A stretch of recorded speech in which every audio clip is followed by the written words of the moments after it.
on FM. Now we are into the Tech Talk segment of the show. Education in Nigeria faces numerous challenges ranging from inadequate infrastructure, limited access to quality teachers, and a curriculum that often struggles to meet modern demands. However, technology presents a powerful opportunity to reshape how learning happens, from digital classrooms to e-learning platforms, educational apps, and AI-driven tools. Nigerian schools are slowly catching up with the digital revolution. But are we truly maximizing technology for learning? What barriers stand in the way, and how can stakeholders, government, private sector, parents, and students collaborate to make education in Nigeria not just functional, but globally competitive through technology? Joining me on the show to find answers to this question is my guest, Mr. Joseph Eneh, he's a certified Microsoft Innovative Educator Master Trainer, and he's the founder, Education in My City, and head teacher, Metal International School. I hope I got that right. I think he will correct me. Mr. Joseph, thank you for joining me on the show. Right. Thank you so much, Mr. Paul. Did I pronounce the name of that school properly? Metal International School. Yes, correctly. Thank you very much. Thank you. Let's go straight to the discussion now. Okay. How would you describe the current state of technology adoption in Nigerian schools? Wow. I think it's not different from the Nigerian society. It is the picture you see is a picture of what our society is in many facets. For instance, when you say adoption in Nigerian society, in education system, sector, what are we referring to when you talk about education sector? We are talking about the schools. We're talking about the classrooms as what we describe as grassroots. So if we are talking about that, we may want to take a look or take a visit some of the schools and see what it is like, because there is this what's it called now? There is this ignorance that exists in the society, which actually is fueled by an illusion of how things seem to appear. Many persons, I think even up until last week, I answered that question. Many persons do not know that as it may appear, we have a lot of private schools in the space. We do not have, a good number of our population in those places. I think the last Nigeria education indicators published was in 2016. I have not seen a later one. I think education indicator of 2016 published in 2018 has it that roughly we have 80% of our population in public schools and just about 20% in private schools. Typically, River State has that, ratio. And so when you talk about anything happening, visit the schools, for example, and the state of the schools you see should tell you the level of adoption of technology. And let me tell you one thing that is interesting about this. In most of the schools you will visit, you won't find power supply. Like, there is no means connecting that school to the national grid. So probably you may have power supply to the principal's office, if it has, and that is where it will end. So the rest of the classrooms do not even have windows, do not have doors. So when you talk about adoption of technology in such a place, I'm just trying to imagine how adequate it will be. Because of course, in the private sector, people have taken initiative and taken responsibility. The saying, God for everyone and everyone for himself. If the devil catches you, you're on your own. So a few people have done something about it, but maybe through private educational services, in terms of private schools and all of that.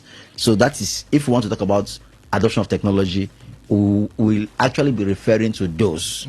And mind you, that it's not also a lot of those private schools that have adopted technology to a reasonable extent. It is still a ratio or a few of them that have done that adequately, and that is where we are. And that is the picture I want us to see.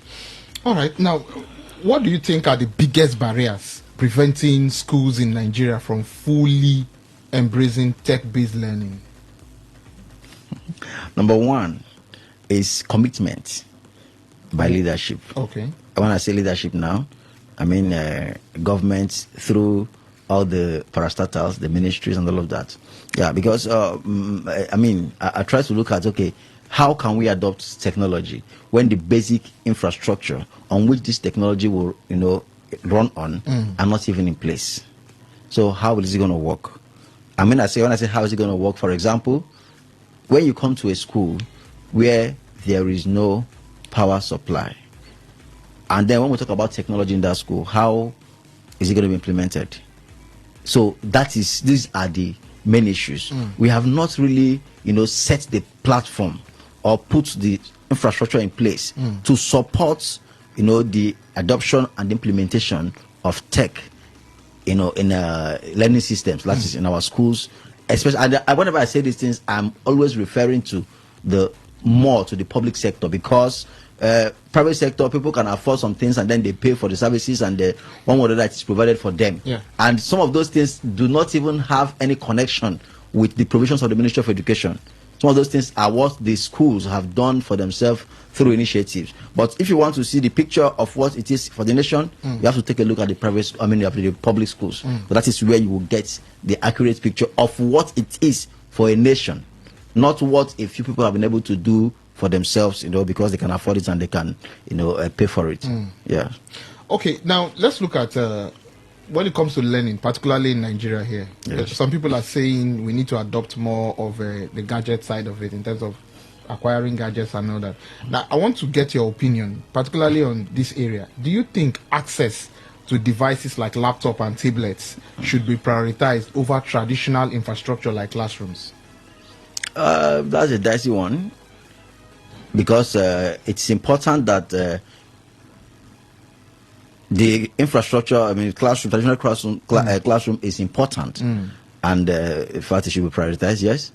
But also, you cannot do away with the gadgets, because whatever development happens or whatever innovation happens in technology finds its way into other systems, education inclusive. For example, when radio came up, suddenly we started having distant learning by radio. When television came and all of that. So all of these are instruments that will enhance learning. So we cannot really say we should stop this for this. Understand? Yeah. But I think if you want to really say in the scale of preference, I think that of course the traditional classroom should come, then the acquisition of gadgets should follow, because those two are important, because they too are a world of their own. But I think they will come after, especially for a nation like ours. They should come after we have set the right infrastructure in place. Okay, now, if you look at when we talk about technology, particularly in our schools and all that, no matter whatever we say, it seems to be more about the urban areas, because most of the rural areas, some of them have not even, had any knowledge of tech. Sometimes some people need to travel long distance to register for entrance examinations and all that. Now, how do you think tech can help bridge the gap between urban and rural education in Nigeria? How? Number one is, if it were accessible, that is when you will start talking about that happening. Yeah. So are we going to be looking at moving the the rural population to the urban areas? Which is almost impossible. So what is going to work is that we take the tech, as we say, to them where they are. And of course, that requires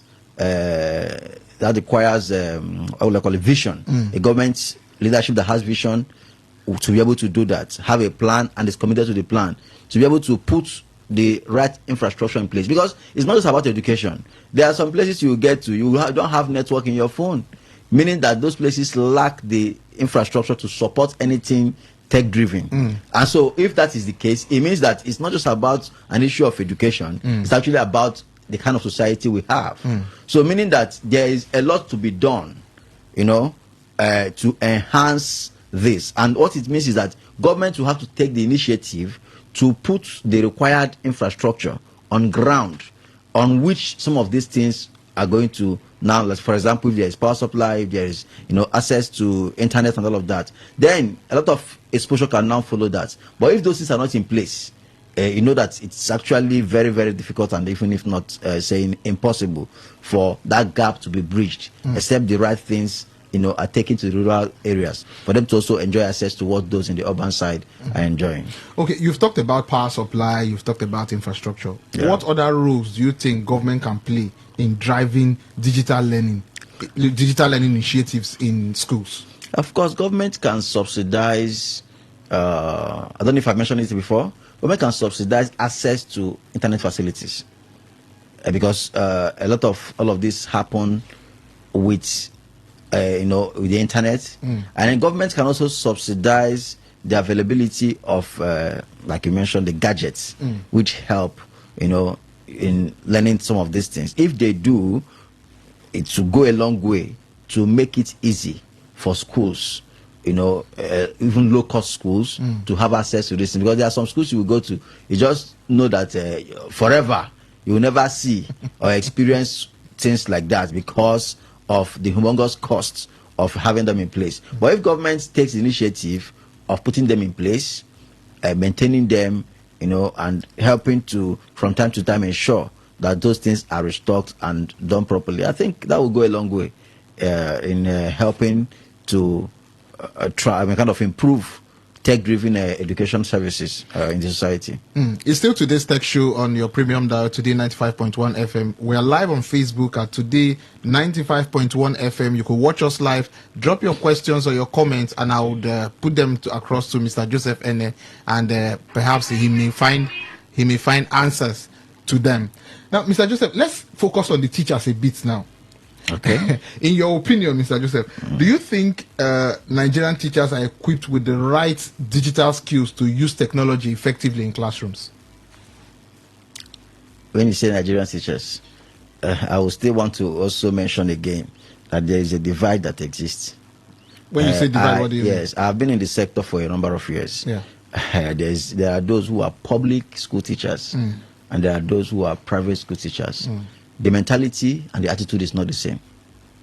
You understand? And so, because of this divide mentioned now, you will discover that when you come to the public school side, you may not say they have the kind of equipment necessary. I've done trainings and the edges of education in my city. I've gone to villages, interior places to train schools. I know some of those places, when I'm going there, I have to go with my television, with my gen, with everything, because those people don't have. But when you put things, when you're talking about many things, they don't know. They can't know, they won't know because of where they are. But of course, when you come to the other side, where you have some schools, in the private sector, there's, well, you can say that some of them have teachers who, by dint of hard work, or also by the policy of the schools they are working in, have been trained to a large extent to be able to, utilize this tech-based educational approach. Yeah, I think that's what I would say on that. Okay. Now, a lot of people are also saying that tech companies have a role to play in helping improve this. Now, some people are saying it on the streets. Now, in your opinion, how can tech companies and maybe startups, how can they collaborate with schools to provide innovative learning solutions? Is there any way that such collaboration can happen? I would say, is there any way it can happen? It's already happening. Okay. But first of all, let me mention that of course, every company is profit driven. Yeah.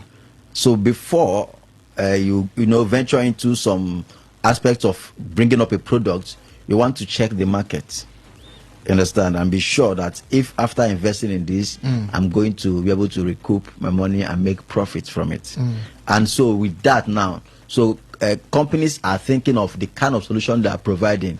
Is it a solution that will find the kind of market where I will make money? And as it is now, I'm not saying that people who provide educational, tech products do not make money from it, but it's not as much as it will be with those who are providing other forms of products. You understand, like in the music industry and in other places, it's not the same. And so those 10 companies I'm mentioning, you also think of their profits before, they will now think, okay, well, am I designing a product that, and then what happens also, some of the products, when they are already designed, there are some other, similar products already available too. And then it happens that when such things are the issues, people are very, very, very careful about. So when they are going into a partnership, is it a partnership that will yield what? And in this place, I will still come back again to leadership.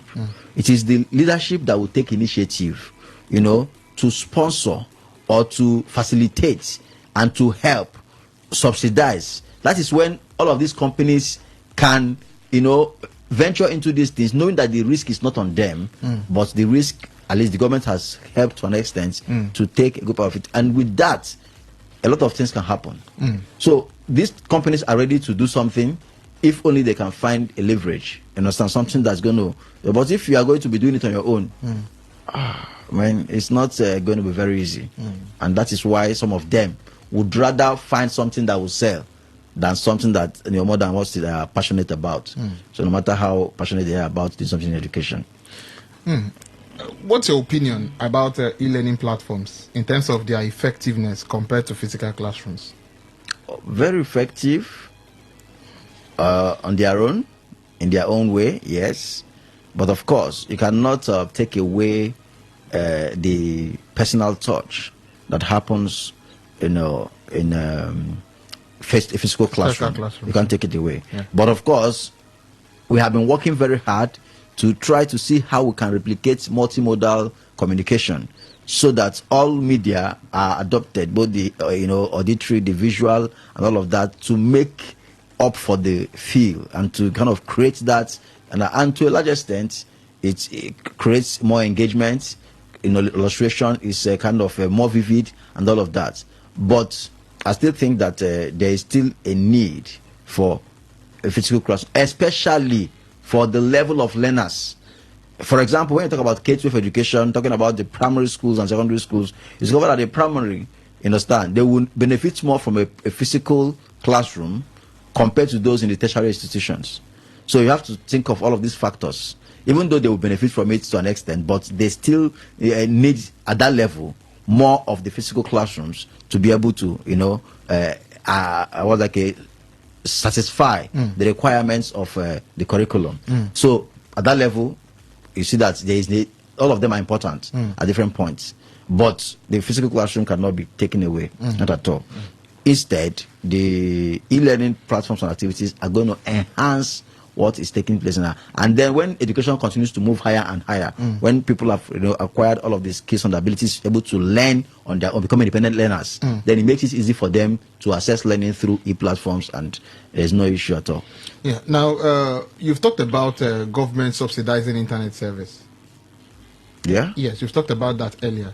Now, particularly for rural areas, and these days internet is important, particularly for research and doing certain kind of online learning too. What more can be done when it comes to internet connectivity? What more do you think can be done so that particularly the rural areas can benefit more? Okay. As you're talking about this now, what I'm thinking about is that, wow, we have oil installations in places that maybe a human being will not live. And we provide a very high level of security and technology to maintain those things because of the benefits we presume, or benefits that come from them. So I think that if we prioritize education to that level, we won't mind putting things in place to ensure that the things required to deliver it to its fullest is put in place also, irrespective of where it's existing. So if governments want to be responsible, they can do that if they choose to. That's what I think. Now, in your opinion, I'm always asking you for your view because... Of course, it's my view. Now, what subjects or areas of learning benefit more from technology integration? What subjects or areas of learning benefit more from technology integration? Well, I don't think education is trying to dichotomize that. The approach education is taking is trying to ensure that everything comes, under that umbrella. So as it is now, digitizing education is not particularly discriminatory. So every aspect, as much as possible, work is going on, updating, whether it is English, is it maths, is it science-based, and all of that. A lot of work is, being put in place to ensure that every aspect. So I cannot particularly, as I'm sitting down here and say that any particular subject is benefiting more, because if we sit down and put to work to it, we can recreate, that experience. And that is what happens. So it's just for you to get the right kind of technology, to ensure that you still create that kind of feel you want in the classroom, in the learning platform you are using. So I don't think it's actually about a subject. It's about how you are able to interpret the concepts and able to design, a learning platform that's going to push it directly to the learner the way it should be. The new curriculum that was announced, I think it was last week or 2 weeks ago. Yes, I saw it last week, though. Yeah, in your opinion, do you think it accommodates the digital literacy very well? Yes. Well, when you talk about digital literacy and all of that, it's not just about computer subjects. If you know the 6 components of 21st century learning design, one of them is integration of ICT. And it's that integration of ICT is not about teaching computer-based courses. No, it's about using computer or using tech to teach whatever it is you're teaching, integrating it in it. So irrespective of what subject you are teaching, for example, let me just give you an instance. If I'm teaching an English subject, for example, English as a subject now, okay, I can decide to integrate ICT by asking the students that I want them to produce a letter. I'm teaching them letter writing, for example. I want them to produce a letter that will send to the local government chairman, and that letter they are going to type it using a computer, and when they are done, they are going to send it, attach it as a mail, and send either to my email or copy me or send to whoever. Now, what am I doing by this? I'm actually making them use technology in learning. You understand? Yeah. So it's not about it's the design ensures that how will I put it now? The design ensures that whatever subject it is they are talking about or you are teaching, you integrate ICT in it. Whether it is drama, whether it is mathematics, whatever it is, integration of ICT in the learning process is what promotes digital literacy. Not just about calling it a subject and then you can come to the board and write whatever you want. It is the process of integration of ICT in the process of learning that makes for digital literacy, not just the naming of the subject. Yeah. AI is the reigning thing now, not just in Nigeria but around the world. A lot of people are talking about artificial intelligence and its tools. Now, with AI tools and platforms emerging every day, different tools, do you see them complementing or threatening the role of teachers? Okay, I think they talk about digital citizenship and the responsible use of tech. If we put that in front of us at all times, we're going to ensure that AI complements and not comes to be an impediment or disrupt the role of teachers. For example, let me not even go to AI as far. A calculator that is basic, we are not allowed to use it until we got SS1. And the reason I think is good because it helps us to develop, mental arithmetic and be able to do some things by ourselves in those days. And now, sometimes now, it's being threatened because some people now allow children, in lower classes to use calculator. But what you are doing now is that the mental development they should have had, by their interaction with that mathematical concept, you are killing it. So that is the same thing. People are now spending time learning AI prompts instead of learning things they should be able to do that they can now use AI to achieve. So they are focusing on the AI is not supposed to replace the person, but it's supposed to make the person work better. But if you're now you kind of misplace the purpose or the priorities, discover that you're going to be focusing on the wrong thing. Calculator to do it. What if you mean that you're circumventing? You're bypassing that process, which is supposed to go through to learn those things, to taking another route to do that, which is in itself disruptive, because eventually that child will lose that mental process, which is supposed to kind of develop by taking part in that particular activity in the right way. So that's also the same thing with AI, and the way I see it. In 60 seconds, my final question to you. Right. What is your vision of a tech-driven Nigerian classroom in the next 10 years? It's a classroom where technology is integrated in every process. And when I say every process, it has to do with preparing, to teach, understand, and then the process of teaching, and then learners themselves using technology. At this point now, maybe we will say that we only have teachers using technology to prepare to teach. Some of them don't even have technology to use it to deliver, not to talk of the students using technology to learn. I think that my vision should be that these three areas are covered and covered adequately. Then would have gone very far and made a headway in this issue. Mr. Joseph Eneh, certified Microsoft Innovative Educator Master Trainer, founder Education in My City, and head teacher Metu International School, Port Harcourt. Thank you for joining me on the show today. It's okay. Thank you, Mr. Paul. I appreciate the time. So that's the show for this week. We'll be back again next week, Monday. Talk That Talk is at 2.